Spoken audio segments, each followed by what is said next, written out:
happy days. But from a kind of fighter's perspective, I mean, I'd love to punch him in his face as well, bro.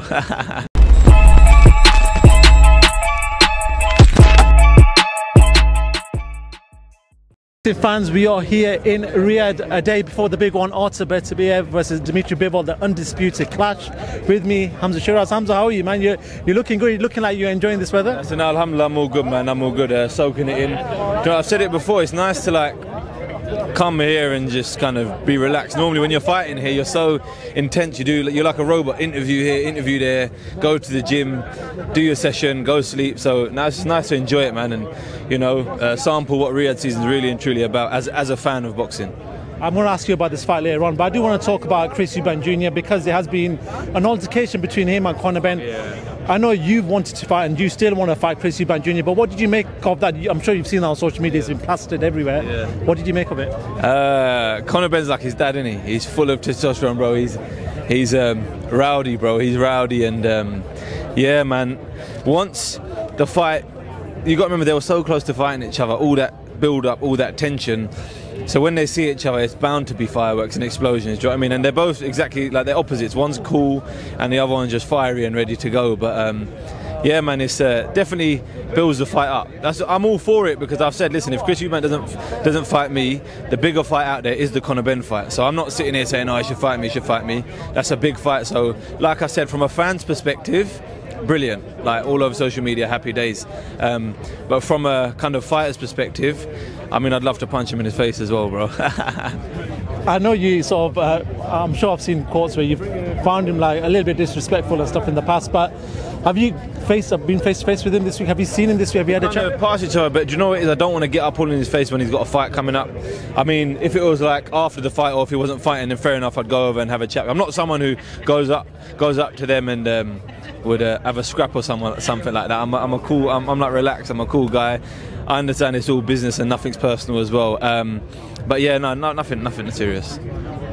With yourself, Eubank fight seems to be the one. There's another fight possibly with Carlos Dames. Yeah. Talk to me about the options that you've got right now, and out of them two, who's the one that you'd want to pick? Any of them, bro. Any of them. WBO, IBF, WBC. Give me whatever. It's a world title at the end of the day, but both been mandated. Both of them have been mandated. So I just leave it down to my advisors, my promoter Frank Warren. Just let them crack on, really. Do you know what I mean? I'm in a position where the world champions are wanting to fight me, and I ain't even got a title, so you know you're doing something right. I mean, Riyadh season ambassador and whatnot, like backing of His Excellency. I'm in a very good position, alhamdulillah. I'm a very, very good position, very strong position. I just leave it down to my team now. I think I've given the impression that I'll get in the ring with anyone. And yeah, any time I do step through them ropes, I always give 100%. Actually, when it comes to Riyadh season, it's a year of Riyadh season, and it seems like yourself with maybe one or two names have really catapulted onto the world level with the performances in Riyadh season.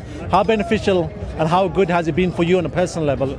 It's been great. Listen, even like I said, to be here as a part of it, as a fan, like I've got a whole new perspective. I'm putting my shoes in the people who are boxing, just fans, not purists, just fans of the sport, and they've always wondered like, what's it like to come here to Riyadh and sample it. Well, what I can say is it's amazing. Listen, the hospitality here, even away from the boxing scene, like the restaurants, the hotels, hospitality is like amazing, bro. And yeah, man, long may it continue, inshallah. I do want to talk about the big one behind you, Altercation versus Dimitri Bivol. A lot of people are saying that it's a puncher versus a boxer. How do you see it, and who do you see winning this fight?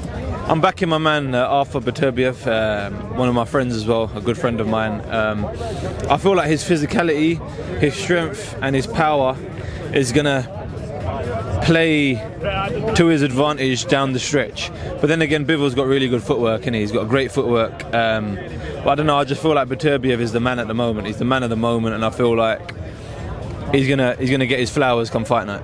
Just a final two from myself before I let you go.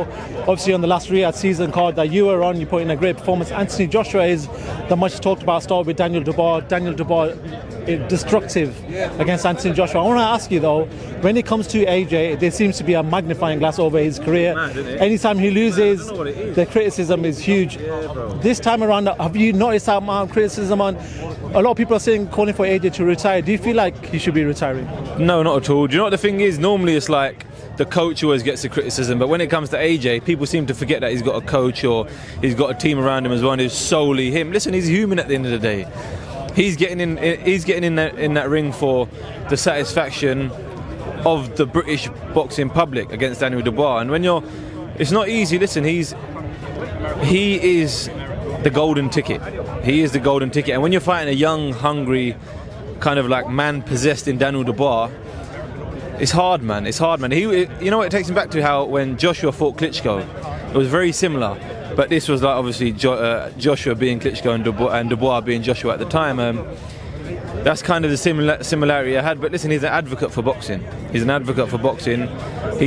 There's not many fighters who can sell 96,000 tickets. Do you know what I mean? So the opportunities there are endless. He can still fight Fury, even off the back of this loss, still fight Fury, and I'm sure they'll sell out as well. So yeah, man, I've always said he's an inspiration of mine as well. And yeah, man, don't need to retire at all. Just a final one, and going off Daniel Dubois, I talked about you catapulting due to Riyadh season. He's become a world champion in all of this. Yeah. Talk to me about him, man. How much have you been impressed with his performances over the last couple of fights? And now where does he go from here? Do you think he can challenge the top two? Who's it? Dubois? Dubois, yeah. Yeah, listen, I feel like he should get the Usyk fight. A rematch. It'll be hard, obviously, but I feel like his confidence now, where it's at, will be through the roof, and he's a fighter who kind of thrives with confidence. So chuck him in there, man. Get him in there again. Get him that rematch. And potentially, if Fury wins, they got a Fury and Dubois fight there. Opportunities are endless for him. How old is he? 27? Well, that's young for a heavyweight. Do you know what I mean? Young for a heavyweight, and he's on that heavyweight money now. So yeah, massive well done to him.